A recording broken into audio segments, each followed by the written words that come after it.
Ya vamos como por 3 años que a mí me gusta convocar a Evanjo N.G. Cortiñas, economista, para pasar un resumen del año. Un año como este, que ha sido un año de crisis económica, y ver las proyecciones.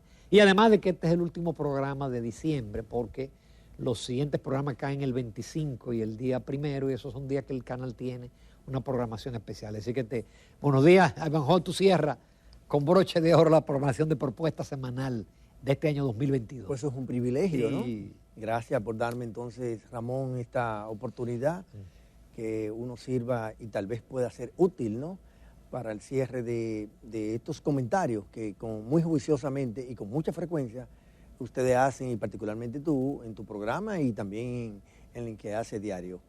Perfectamente. Vamos primero a tomar una tacita de aroma, sabor y calidad que nos brinda Kenia y Industrias Vanilejas, que a esta hora de la mañana, domingo, entona esa tacita de café. Muchísimas gracias. Buen fin de semana. Hemos escrito un artículo muy interesante recientemente, creo que fue el último o el penúltimo, que era un análisis forense de la inflación. El nombre me llamó la atención, ¿no? Porque forense es ya cuando ha pasado, cuando alguien ha muerto o cuando se evalúa una empresa, ¿no?, que ha quebrado.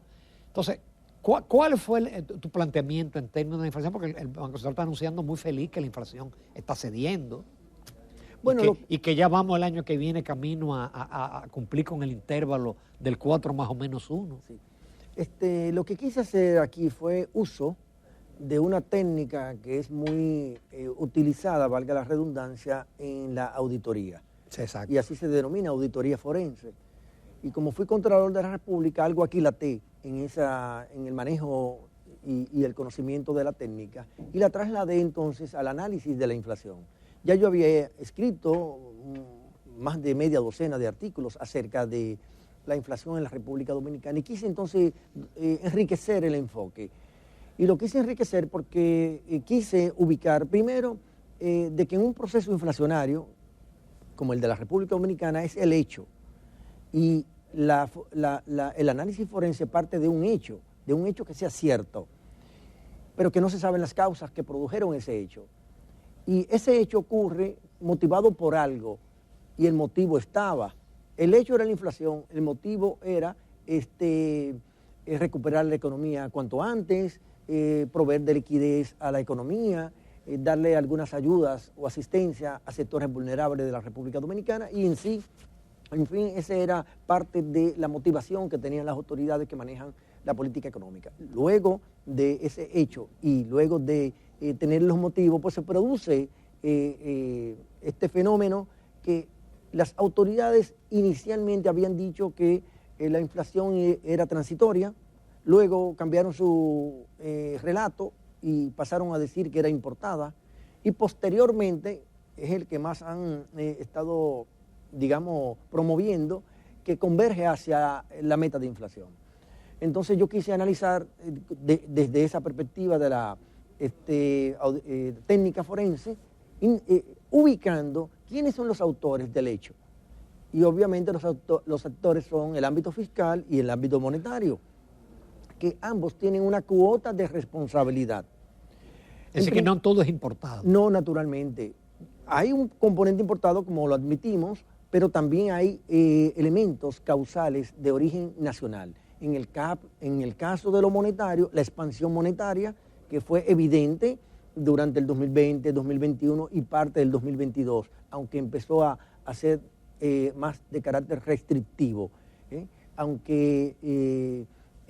Bueno, es en el ámbito monetario. En el ámbito fiscal, bueno, estamos frente a una expansión del gasto público, tanto así que se disparó por encima del promedio. El promedio del gasto público en Dominicana, en condiciones normales, ronda entre 16 y como mucho 17% del PIB, pero alcanzó el 21% y el 18%, incluso para el año 2023, se ha estimado tener una presión del gasto público de un 18%. Pero perdón, un paréntesis, a lo mejor, pero no se ha sentido en términos de obras. Bueno, porque se ha destinado casi todo a gasto corriente, porque ha habido un problema de gerencia, tanto así que para este año 2022 estamos cerrando este año con una ejecución presupuestaria a nivel de las inversiones públicas que solamente rondan alrededor del 67 al 68% de lo que pueden gastar. Que de por sí era bajo. Pues, por supuesto, esa es la razón por la cual parte de la recuperación económica importante que ha tenido la República Dominicana obedece más a factores de coyuntura promovidos por el sector privado, más que por el ámbito del sector público. Y entonces ese análisis forense iba hacia identificar esos actores, los responsables de la generación de la inflación. Y al final, bueno, eso tiene unos resultados, unos impactos, ¿no?, que son las víctimas. Hay un victimario y están las víctimas. ¿Y cuáles son las víctimas? Pues la población dominicana, la población que está padeciendo de este proceso inflacionario que ha sido permanente durante 26 meses. Tanto así, Ramón Núñez, que para este mes de diciembre del 2022, ¿usted sabe a cuánto va a ascender el aumento del costo de la cena navideña para una familia típica y para una cena mínima? Estamos hablando de cerca del 42% de aumento. En el año 2021, diciembre del 2021, el costo de una cena navideña en la República Dominicana era de alrededor de 3.500 pesos. Y para este diciembre del 2022 será de alrededor de 5.000 pesos. No hay mejor Mucha evidencia. Familia no va a tener cena navideña. Pues naturalmente tendrán que penalizar la calidad de su cena, o disminuir la cantidad, o bien no cenar, como ha pasado según el informe del Banco Interamericano de Desarrollo, en la que indica que la familia dominicana ha dejado de comer durante varios días y durante más de un año. Por lo tanto, estamos frente a que el proceso inflacionario ha generado víctimas, y esas víctimas están especialmente por el lado de los más vulnerables. ¿Y por qué digo de los más vulnerables? Porque el 70% de la población dominicana está recibiendo ingresos monetarios, y aquí estoy incorporando los que trabajan en el sector formal y los que trabajan en el sector informal de la economía. El 70% de los que generan ingresos monetarios en el país, sus ingresos no alcanzan ni siquiera los 21.000 pesos, que es el tope máximo o el tope mayor del salario mínimo. Y si hablamos de que no llega ni siquiera a 21.000 pesos mensuales, frente a un costo de la canasta básica familiar, que es de 43.000 pesos, en números redondos, estamos hablando pero en el primer quintil es 25. Pues si para el primer quintil, que son los más pobres, no le alcanza para la canasta. Pero en ninguno de los quintiles. Entonces, especialmente el 1, el 2 y el nacional también. Entonces, y el 3. Pues entonces lo que estoy destacando en este caso es que la cobertura que tienen los ingresos monetarios, ya no solo los salarios, los ingresos monetarios, que es una variable más amplia, porque incluye a los trabajadores del sector informal, apenas cubre el 49% del costo de la canasta básica.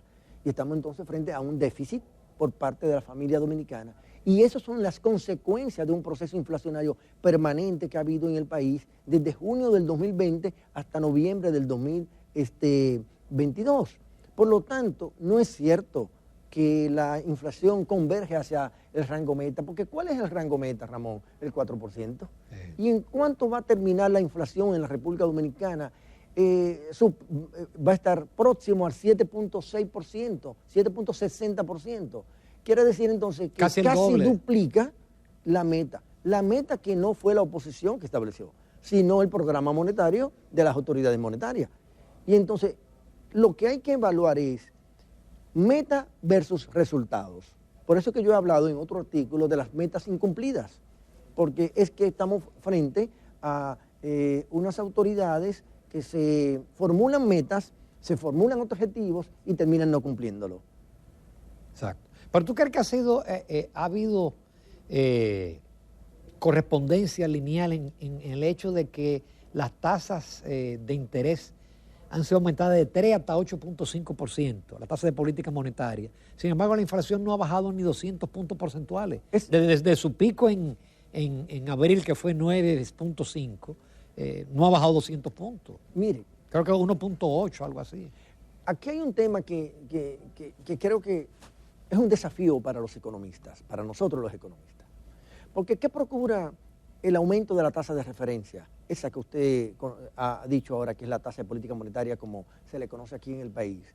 Bueno, procura controlar la inflación, hacerla descender más hacia la meta de inflación que las propias autoridades establecen, que aquí en el país no es revisada. En otros países se revisa la meta de inflación. Sin embargo, aquí nos anclamos un 4% contra viento y marea y termina el año la inflación dándonos en las narices y en los estómagos y en la boca de los dominicanos. Entonces, esa tasa de referencia que ha aumentado de 3 a 8.5%, ha habido un efecto transmisión hacia las tasas de interés de la banca, que para ese entonces, del año 2021, estaba 9 puntos y algo por ciento, y hoy día está en 14 puntos algo por ciento promedio ponderal en el sistema bancario nacional. Entonces, si bien es cierto que ha habido un traspaso de la tasa de política de referencia hacia la tasa de interés bancaria, no lo ha logrado a nivel de la inflación, que es el objetivo último de este ajuste hacia el alza de estos instrumentos monetarios. ¿Por qué? Porque tenemos una inflación que todavía está muy por encima de lo estimado y con lo que puede llevarnos a nosotros creo que afirmar sin ningún tipo de pasión ni de fanatismo, de que en ese término hemos fracasado. No hemos logrado controlar la inflación y llevarla a converger hacia el rango meta. Porque las autoridades tienen un discurso de que converge al rango meta. Pero ¿cuándo es converger? Converger es tender a llegar a un punto similar al que usted se ha establecido. ¿Y cuándo termina la meta de inflación del año 2022? El 31 de diciembre de este año. Y estamos ya calculado la inflación interanual de noviembre y es de 7.58%. Por lo tanto, en un mes, aún llegue Dios y por milagro provoca una deflación sin precedentes en la historia dominicana. Un negativo muy grande. Por eso, solo Dios, y no creo que Dios se meta en estos temas. En diciembre no es normal que los precios disminuyan. Por supuesto. Porque bueno, hay una mayor demanda, hay una mayor expansión monetaria y eso dinamiza la economía y naturalmente muchos agentes económicos se le presenta como una oportunidad, ¿no? Y los precios tienden a elevarse por la presión de la demanda y es previsible, yo creo que sin ningún tipo de riesgo a la equivocación, que la inflación va a terminar rondando los 7.6, 7.7% en el año 2022. El relato ahora de la autoridad es que sí el año que viene va a tender al rango. ¿Tú crees que realmente están dadas las condiciones para que de 7.5 terminemos con una inflación de 4 o de 5? Vamos a coger el rango superior, porque 4 más o menos 1. Mira, yo quisiera ser optimista para que no ubiquen a uno como que uno solamente es pesimista, ¿no? Sí. Quisiera ser optimista, pero mira, si le tomo el discurso de las autoridades, ¿desde cuándo están diciendo que va a converger hacia el rango meta? Óyeme, el que lee todos los informes mensuales del comportamiento de los precios va a encontrar esa palabra, transitoria y converger, transitoria y converger. Y ambas no se corresponden con la realidad. El año 2022 inició mal y terminó mal en términos de precios. Inició mal porque tú sabes en cuánto estaba, Ramón, la inflación interanual en enero del 2022 en 8.5 aproximadamente. Y subió después. Y subió. Luego tuvo un movimiento zigzagante y ahora ¿cómo está en noviembre del 2022, ya finalizando el año? 7.58. Entonces quiere decir que iniciamos el año mal en materia de inflación y hemos terminado mal el año en materia de inflación. Pero en materia de crecimiento parece que ya hay otra cosa. Parece que vamos a crecer un 5, ¿no? O vamos a ser una de las economías de mayor crecimiento. Qué bueno que la economía se esté rondando el crecimiento potencial de la economía. Porque mal sería que estuviéramos creciendo sobre el potencial, porque eso crearía un calentamiento de la economía y presiona más los precios, que es parte del origen de la inflación dominicana que tenemos actualmente fue el sobrecalentamiento de la economía. El 12.7 del año pasado. Exacto, del año 2021. Entonces, me parece bueno ese resultado. Yo creo que sí, que la economía va a terminar rondando el crecimiento tal vez 5.1 o 5.2% al finalizar el año 2022 y no es mal desempeño en términos de variable macroeconómica. Ahora, ¿qué tiene de malo ese desempeño? Que no es un crecimiento inclusivo, que es un incremento solamente para algunos sectores de la economía. Y no es inclusivo por un dato que te ofrecía al inicio de esta entrevista, que el 70% de la población no se beneficia del crecimiento económico. ¿Y por qué no se beneficia el 70% de la población de este crecimiento? Por una razón sencilla, reciben ingresos monetarios por debajo de los 21,000 pesos. Y ya hemos dicho que el costo de la canasta básica familiar ronda los 43,000 pesos al mes. Perfectamente. Vamos a una breve pausa, nos quedan todavía muchos temas, porque no vamos a hablar de política hoy, sino vamos a hablar solamente de economía con el economista Evanjoe N.G. Cortiñas. Continuamos la entrevista con el licenciado Evanjoe N.G. Cortiñas, economista y un hombre de amplia experiencia en el Estado en diferentes funciones, contralor, superintendente de valores, de pensiones, etcétera. De pensiones no, de bancos. Perdón, de bancos. Y de valores, sí. Y Contralor de la República. Para que no vayan a creer que estamos aspirando.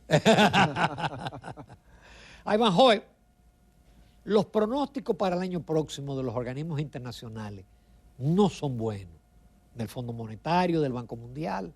Sin embargo, uno nota un optimismo en las autoridades, o no sé si parte, como se llama, de un relato de que vamos a crecer igual, un 5, y de que la inflación va a tender al rango. ¿Cómo tú ves el comportamiento de la economía el año próximo? Como lo ven también los principales analistas a nivel internacional, los riesgos persisten en la economía internacional, tal vez menguado con respecto al principio del año 2022, pero persisten. Tal es el caso de China. Se estaba previendo que con la nueva ola del COVID iba a haber una desaceleración de la demanda en China y que eso iba a contribuir a que los precios del petróleo continuaran y siguieran disminuyendo. Pero con el cambio de política de China, de las autoridades frente al COVID, que ya no es cero COVID, sino que han flexibilizado, no parecería que va a tener un impacto tan negativo como inicialmente se habló. Entonces, ese hecho va a generar mayores presiones sobre el petróleo, sobre los precios del petróleo, y por lo tanto va a alimentar la inflación internacional. Desde esa perspectiva estamos hablando de que ese riesgo está presente. Yo no le aconsejaría a las autoridades que mantengan ese discurso de sobreoptimismo y que le digan o le comuniquen a la población dominicana de que nos encontramos en una zona de confort o próximo a una zona de confort. El país y el mundo está lejos de una zona de confort. En el caso dominicano, porque la inflación vive golpeando a diario a los hogares. Y por el lado de el empleo también. En el mes de octubre, disminuyeron los empleos en casi 98,000 empleos directos, ¿no? Formales, en casi 98,000. Y eso es una mala noticia para la economía dominicana. Entonces, el 2023, si las autoridades mantienen ese discurso sobreoptimista, que uno pudiera entenderlo desde el literal oficial, pero siendo más realista, es decir, no es que van a anunciar solo catástrofe, porque y menos un año preelectoral. Un año preelectoral en donde se formuló un presupuesto proclive a el año preelectoral, es decir, amigable al año electoral. Es como un ciclo presupuestario de origen político, que fue explicado muy bien por James Buchanan hace muchos años, y que aquí como que se le está haciendo acopio de ese recurso público para favorecer al partido gobernante. Entonces, la economía mundial, especialmente la europea, ya algunos países entraron en recesión, otras se pronostican que pudieran entrar en recesión, igual estaría pasándole a los Estados Unidos. Está por verse de cómo sigan desarrollándose los acontecimientos, cómo la parte, digamos, de los conflictos militares se siguen extendiendo. Ya no solo es el conflicto Rusia-Ucrania, sino también el tema de Serbia y Kosovo, y también algunas escaramuzas entre China y la India. Entonces, el panorama internacional no luce como estable. Y aquí en América Latina, bueno, tenemos un Perú con una inestabilidad institucional mayúscula, olímpica, ¿no? En los propios Estados Unidos ya uno lee cosas que uno pensaría que eso no iba a ocurrir, con el caso del manejo de las cuentas de las redes sociales, como que eso eran prácticas de los países bananeros. Sin embargo, se aprecia que en economías como esa también acontecen fenómenos de esa naturaleza. Yo creo que es mejor llenarse de realismo para el 2023, trabajar con políticas públicas que permitan en forma gerencial gastar lo que se tiene que gastar. Este gobierno, Ramón, cuando finalice el año 2023, ¿usted sabe cuántos recursos va a gastar desde que asumieron el gobierno cortado a diciembre del 2023? O sea, incluyendo el año 2023, más de 3 billones de pesos. Nunca un gobierno ha gastado, para el caso de lo que ya ha concluido, 2 años y algo, más de 2 billones. Y cuando concluye el 2023, más de 3 billones. Entonces estamos frente al gobierno que más dinero público ha gastado y sin embargo, cuando termine el gobierno, por eso que el presidente no quiere que nadie mire para atrás, cuando termine el gobierno, nadie va a poder decir, se construyó tal obra de infraestructura, se construyó tal obra de generación eléctrica, se construyó tal obra de soluciones habitacionales, porque el país no está sembrado de esas obras. Apenas son cositas que se están haciendo en el territorio nacional. Ivanhoe, el tipo de cambio, en algún momento la apreciación era como de 10 y pico %, pero ya vemos que está subiendo ahí paulatinamente, ahí, poquito a poquito. ¿Cuál es tu pronóstico con el tipo de cambio? Mira, si yo le fuera a dar una nota al manejo monetario en materia cambiaria, yo diría que ese es su principal acierto. Desde el punto de vista de que al menos pudo sortear la situación de depreciación monetaria que se da en muchas economías del mundo, sí, y que aquí se produjo un efecto contrario. Hasta el día de hoy hay una apreciación monetaria, hasta el día de ayer, que fue que la calculé, hasta el día de ayer ha habido una apreciación monetaria que ronda 3.90%, que frente a los niveles de depreciación prevista por las propias autoridades para el año 2022, es un éxito, que se logre eso en un entorno en el que eso contribuyó a que la inflación no fuera mayor en el país.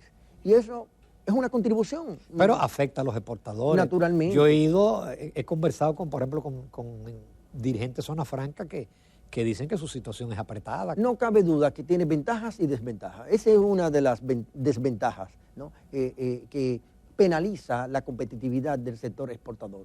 Pero al mismo tiempo puede favorecer, y creo que lo favorece, al sector importador. Entre ellos productos tanto intermedios como son los insumos como productos finales. Y ahí que viene el punto. Pero entonces no bajan. No bajan como deben bajar, pero al menos no permite que suban más. Que suban más. Y eso, si usted quiere analizarlo desde un punto de vista más objetivo, pudiéramos decir que ha contribuido a que la inflación no sea mayor que la que hemos estado cosechando en este 2020. Y ha beneficiado al gobierno. Por supuesto. Porque tiene que buscar menos pesos para el pago de la deuda externa. Por supuesto, y también ayuda al clima de confianza. Y eso es importante para incluso el cálculo o la cuantificación de las expectativas de inflación, que es un factor que, aunque es de carácter subjetivo en esencia, pero puede alimentar los procesos inflacionarios cuando los agentes económicos y el público en general entiende que la inflación será mayor a futuro inmediato que como está ahora. Y eso, el tema de la apreciación monetaria, ayuda a que las expectativas no se desborden, al menos en la República Dominicana. El tema del endeudamiento, el gobierno se jacta de que la relación deuda-PIB ha bajado. En el caso del sector público no financiero anda creo que por 42%, claro, cuando se suma lo del Banco Central se va a 60%. Y tenemos el caso de que las tasas de interés a nivel internacional han subido. El Senado aprobó en esta semana que el endeudamiento para el año próximo son 333.000 millones, que es una suma grandísima, ¿no? Que es tanto para amortización como para intereses. ¿Cómo tú ves el tema del endeudamiento para el año próximo? Bueno, eso es un tema que se ha manejado con sofisma. Y se ha manejado con sofisma porque si usted lo analiza desde el punto de vista relativo, que es el de la presión de la deuda sobre el PIB, al usted tener un denominador más grande, pues obviamente el resultado, el cociente, será menor. Y da la ilusión, de ahí el sofisma, da la ilusión de que la deuda está bajando. Pero si usted analiza el saldo de la deuda, que a mí me gusta más ese dato, ha continuado el crecimiento sostenido de los últimos años. Y este gobierno, afirmo aquí con algo de propiedad, es el que más ha endeudado el país en términos de tiempo. 4.500 millones de dólares en número redondo anual versus 3.700 millones del periodo anterior y menos de 2.000 millones de dólares del periodo del presidente Fernández. Lo que quiere decir que este gobierno supera a los gobiernos anteriores en materia de la intensidad del saldo de la deuda. Sin las realizaciones de los gobiernos anteriores. Exactamente. Eso es lo grave. Por supuesto. Y con un agravante, ese endeudamiento no está dejando resultados. Por lo tanto, resultado en términos productivos, porque no se ve dónde se está invirtiendo en materia de aumentar el patrimonio nacional con obras públicas, ¿no? No me refiero a la institución, sino al concepto de obras públicas que permitan que luego eso genere repago de la deuda. Y eso es, yo diría que peligroso para la sostenibilidad de la deuda. Hay una deuda que antes se comentaba mucho, porque ahora prácticamente los economistas no la mencionan, que es la deuda del Banco Central y el incremento del stock de los certificados, que ahorita llega al billón de pesos en cuestión de meses. Sí, bueno... Y ni hay una ley, ni el gobierno está aportando ni un centavo a la capitalización del Banco Central. En términos generales, los valores en circulación del Banco Central hasta noviembre estuvieron creciendo en forma significativa. Ahora ha bajado en algo en el diciembre porque es normal que así ocurra para aumentar la liquidez de la economía, como en efecto siempre ocurre y acontece. Hay evidencia. Siempre el M1 y el M2 también aumenta para diciembre. Y la base monetaria. Exacto. Pero en términos generales pudiéramos aquí enfatizar, asegurar que la tendencia es creciente de los certificados del Banco Central y eso equivale a mayor endeudamiento. Y ciertamente cuando usted analiza la deuda consolidada, que ya no solo incluye la deuda del sector público no financiero, sino que incorpora la del Banco Central, usted encuentra que la del Banco Central está ganando mayor espacio en la participación. Por lo tanto, tanto en términos relativos como en términos absolutos, la deuda del Banco Central ha aumentado. Eso es una bomba de tiempo. Por supuesto, no es sostenible eso. En algún momento, en un conjunto de políticas públicas que aborde el tema de una reforma fiscal, debe abordarse. Y porque entonces ahora se agrava porque en la licitación, en la subasta está por encima del 14%. Así la tasa de interés. Y eso atenta contra la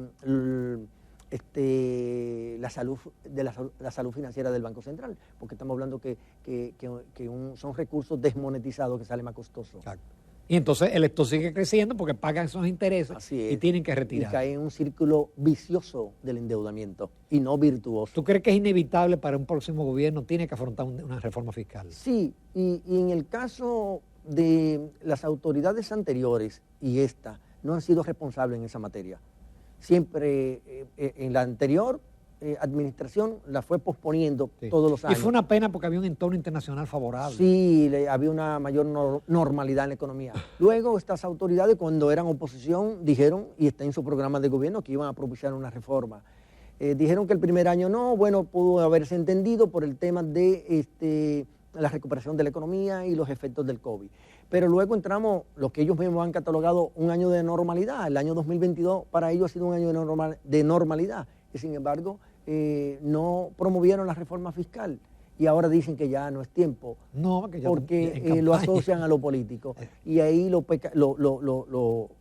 malo de posponerla. Porque entonces la economía política pasa a desplazar la economía. Y eso para los cambios estructurales que requiere el país debe abordarse con mayor nivel de seriedad y estas autoridades, así como las anteriores, perdieron tiempo. Qué pena, hablando de tiempo, se nos acabó el tiempo. Caramba. Pero te agradezco muchísimo, Evanjoe. Yo creo que fue un resumen interesante. Se abordaron prácticamente todas las variables de interés para el público. Muchísimas gracias y feliz fin de año. Igual para ti y para los que nos ven.